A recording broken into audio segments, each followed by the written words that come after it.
पहले साधु की करतूतों पर नजर डालिए। लालू प्रसाद यादव के सीएम रहते हुए साधु ने तत्कालीन परिवहन आयुक्त एनके सिन्हा के चैम्बर में घुसकर उनके साथ मारपीट की और गाली गलौज की।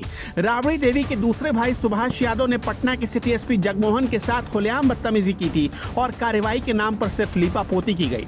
पटना के शोरूम से खुलेआम, और वो भी दिन दहाड़े, साधु यादव ने गाड़ियां और फर्नीचर उठवा ली थी। ये भी पूरा बिहार जानता है। 1999 में बिहार के चर्चित गौतम सिंह और शिल्पी जैन बलात्कार और हत्याकांड में भी साधु यादव का नाम आया। शिल्पी जैन और गौतम सिंह दोनों साधु यादव के दोस्त बताए जाते थे। आरोप तो ये भी लगा कि साधु यादव ने अपने ही दोस्त का रेप कर लिया था। सीबीआई ने जांच के दौरान जब डीएनए सैंपल मांगा तो साधु ने इनकार कर दिया। साधु यादव पर इसके अलावा गोली चलाकर दहशत फैलाने, हत्याओं की कोशिश, रंगदारी न देने पर पिटाई और हत्या करने, दंगा करवाने जैसे गंभीर आरोप लगे। लेकिन जीजाजी और दीदी की सरकार में दोनों हाथों से कृपा बरसती रही। साल 2004-05 की बात है। साधु पर हाथ डालना गोपालगंज के डीएम को बहुत महंगा पड़ा। के पाठक गोपालगंज के जिलाधिकारी थे और उन्होंने राष्ट्रीय जनता दल के अध्यक्ष लालू प्रसाद के साले साधु यादव को जिला बदर करने का आदेश दिया था।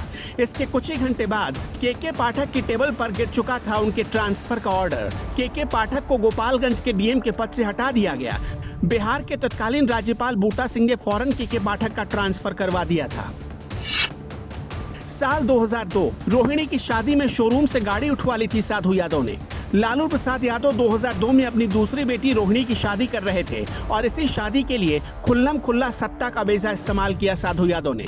पटना के तमाम कार शोरूम से नई कारें जबरन उठा ली गई और दुकानों से फर्नीचर हथिया लिए गए थे।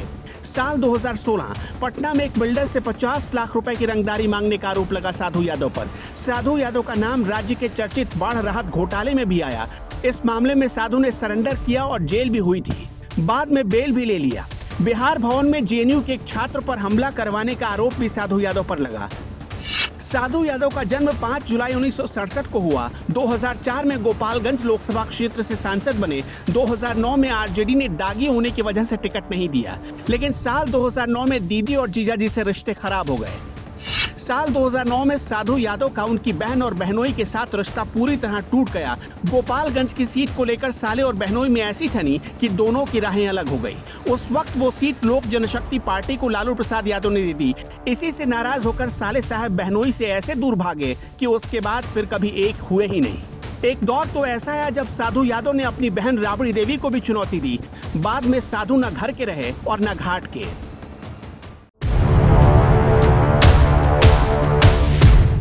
जो साधु पहले खुद हार्डकोर अपराधी था, जो साधु पहले खुद शोरूम से गाड़ियां उठा लेता था, जो साधु खुद अफसरों के चैम्बर में घुसकर पैर पर पैर चढ़ाकर बैठ जाता और मारपीट करता था, जो साधु पहले बिहार में गुंडागर्दी का सबसे बड़ा गैंग चलाने वाला कहलाता था, सिर से लेकर पांव तक जो आकंठ अपराध में डूबा था, जो कानून, पुलिस की हनक, सत्ता और सरकारों के सीने पर चढ़कर कभी नंगा नाच करता था, आज भी वो फक्र से अपने नाम को साधु लिखता है।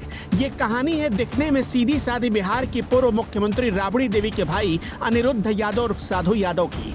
फिल्म का एक मशहूर डायलॉग है, आज पैर पकड़ रहा है कल गर्दन पकड़ेगा। लिखने वाले ने यह डायलॉग साधु यादव के बारे में ही लिखा होगा। लालू राज में जिस साधु की सल्तनत में एक परिंदा भी नहीं फड़फड़ा सकता था, जिसके खौफ के किस्से सुनकर बिहार की एक पीढ़ी जवां हो गई, ना तो साधु के पास आज वो सल्तनत बची है और ना ही बचा है वो रुतबा।